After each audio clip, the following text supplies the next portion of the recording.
வணக்கம். நான் உங்கள் அஸ்ட்ரோ ராஜேஸ்வரி பேசுகிறேன். இன்றைக்கி என்ன தலைப்புன்னா, ஏழையை பிறந்து பணக்காரனாகும் ஜாதகம் அப்படிங்கிறத பார்க்கலாம் வாங்க. அதுக்கு முன்னாடி சப்ஸ்கிரைப் பண்ணி வச்சுக்கோங்க. வீடியோ வரும், உடனுக்குடன் பாருங்கள். சரி வாங்க வீடியோக்குள்ளே போகலாம். இதில் கொடுத்துருக்குறேன் பாருங்கள். லக்னத்துக்கு 5, லக்னத்துக்கு 9. அதாவது தனுசு லக்னம் அப்படின்னு எடுத்துக்கிட்டால் 5ஆம் அதிபதி செவ்வாய், 9ஆம் அதிபதி சூரியன். அதாவது மாதிரி உட்காந்துரு போட்டிருக்கிறேன் பாருங்கள். அதாவது செவ்வாயும் குருவும் சூரியன் வீட்லேயும், சூரியன் 5ஆம் வீட்லேயும் இருக்குது.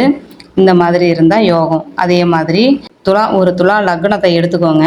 சுக்கிரன் சனி 5ல் உட்காந்துருக்குது பாருங்கள். அதே மாதிரி 9ஆம் அதிபதி வீட்டில் புதனே உட்காந்துருக்குது. புரியுதுங்களா? 5, 9 நல்ல பலமாயிருது. அதாவது துலா லக்னத்துக்கு சனியும் சுக்கிரனும் 5ல் இருக்குது. புதன் 9லேயே ஆட்சியாக இருக்குது. அப்படியும் இருக்கலாம்.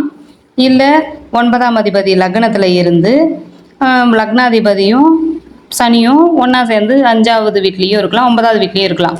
இந்த மாதிரி அவர்களுக்குள்ளே மாறி இருந்தால் அது யோகம். அதாவது ஆட்சியாக இல்லை, உச்சமாக இல்லைன்னாலும் பரவாயில்லை. அதாவது 5, 9 லக்னம் இந்த மூணு வீட்டுக்கு சொந்தக்காரங்க அவர்களுக்குள்ள திரிகோணத்தில் உட்காந்துருக்கிறது யோகம். இன்னொரு யோகம் என்னன்னு பார்த்தீங்கன்னா, 2க்கு அதிபதியும் 11க்கு அதிபதியும் தங்களுக்குள்ள மாறி இருக்கிறது. ஒருத்தர் பார்த்து இருக்கிறது. ஒருத்தர் பார்வைன்னா எந்த வீட்டில் இருந்தாலும் நேர் 7ஆவது வீட்டில், ஒரு வீட்டில் 2க்கு அதிபதி இருந்தால் அதுக்கு நேர் 7ஆவது வீட்டில் 11க்கு அதிபதி இருந்தால் அது யோகம். பர்டிகுலராக அந்த திசை வந்தால் சூப்பராக இருக்குங்க. நீங்கள் எடுத்து பாருங்கள். உங்களுக்கு தெரிஞ்ச ஜாதகம் ஏதாவது இருந்தால் கொஞ்சம் எடுத்து பாருங்கள். அதே மாதிரி தான் 2க்கு அதிபதியும் 9க்கு அதிபதியும் தங்களுக்குள்ள வீடு மாறி இருந்தாலும் யோகம். நேர் 7ஆவது வீட்டில் இருந்தாலும் யோகம். பர்டிகுலராக அந்த திசை நடக்கணும். புரியுதுங்களா?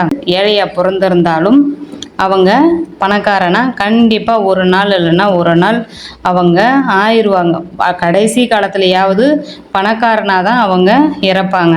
இது கேந்திர திரிகோணத்தில் இருக்கிற பேசிக் விதிங்க. தேங்க்யூ.